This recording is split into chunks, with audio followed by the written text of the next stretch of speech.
السلام عليكم ورحمة الله وبركاته. ازيكم يا حبايبي؟ عاملين ايه؟ اللهم صل وسلم وبارك على سيدنا محمد. النهارده جايلكم باكله اقتصاديه اي طفل بيطلبها من بره. تعالي معايا. هنا جبت 3 معالق زبده،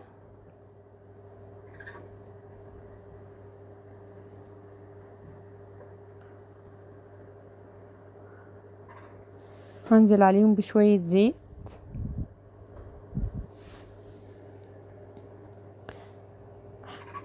هجيب هنزل عليهم بقى بشويه شعريه وافضل اقلب فيهم لحد ما تاخد لون.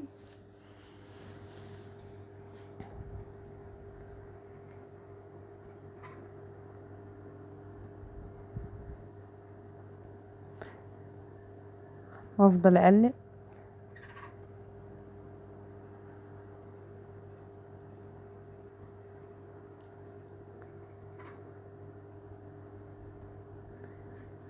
انا كنت غاسله بقى الرز، يعني ايه، كوبايتين رز، وغاسله معاهم كنت ناقعه شويه عدس اللي هو الاسمر حطاه عليها. طبعا انا اصلا ما سلقتش العدس، انا حطاه على الرز، يعني نقعته كده نص ساعة وبعدين غسلته مع الرز تاني وحطيته بقى على الشعرية. هفضل اقلب بقى فيها. انا محضرة التوابل معايا،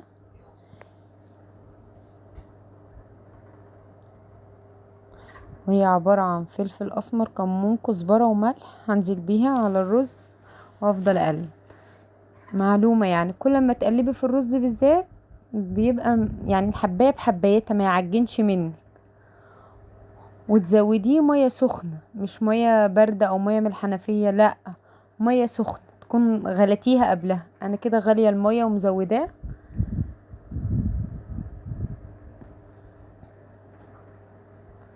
تعلي عليه النار طبعا، اول ما تزوديه علي عليه النار بس وانتي بتقلبيه. توطي النار لحد ما تزوديه تبقي تعلي النار.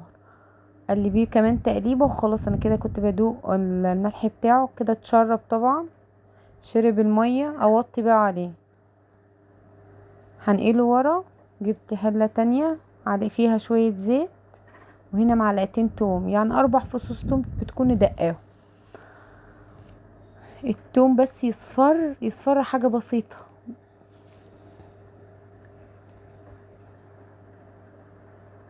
بنزل عليه بقى. هنا التوم كده اصفر. انزل عليه بقى بالطماطم، عصير الطماطم. انا جايبه يعني ايه كام طماطميه كده، 3 4 طماطمات.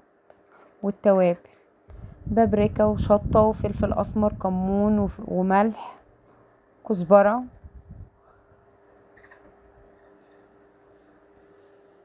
دي الصلصه بقى اللي هي بتاعه الكشري.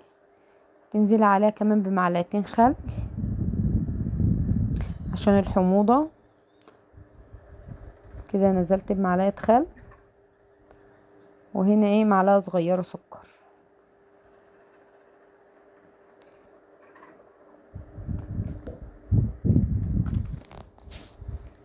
الحله التانية دي بقى معلقه ملح، شويه زيت عشان اعمل المكرونه.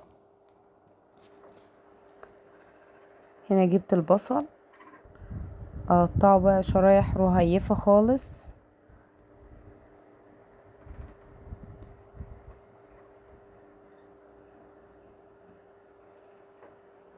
هنزل عليها بمعلقتين نشا،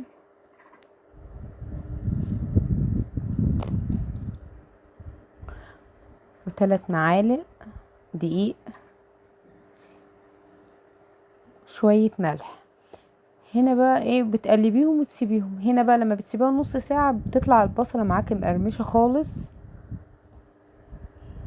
هنا بقى هسلق المكرونة.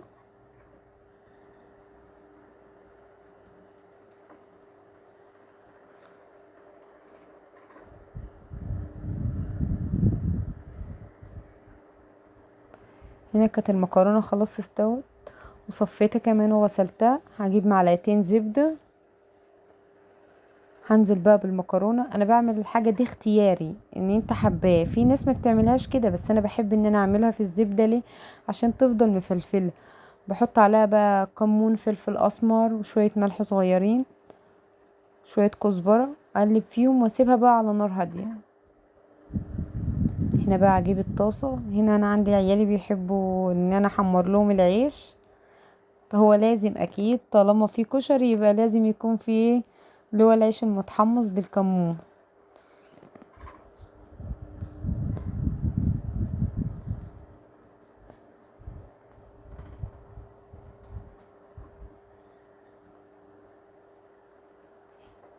هنا بقى هعمل الكمية اللي معايا.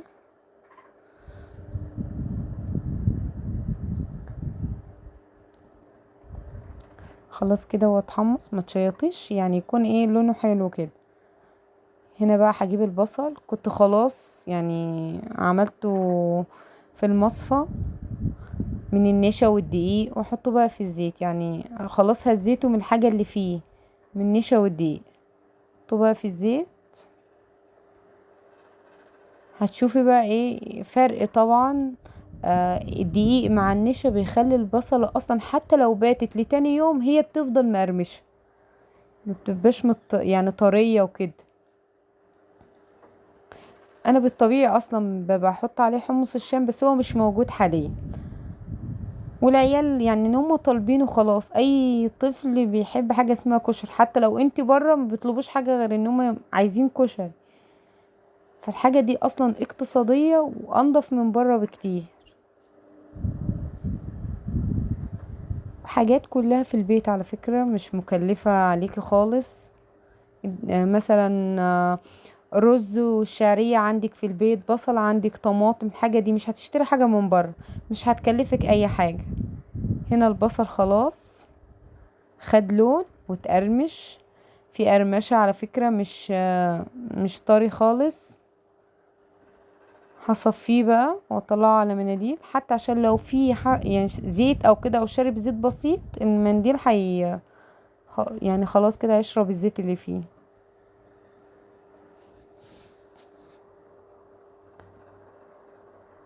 انا كده خلصت بقى البصل، هبدأ بقى اعبيه اشكله كده. انا عبيته، عملته طبعا، ما بنعملش الشكل ده بس انا عملته علشان الاطفال بتبقى مبهرة باي حاجة زي دي.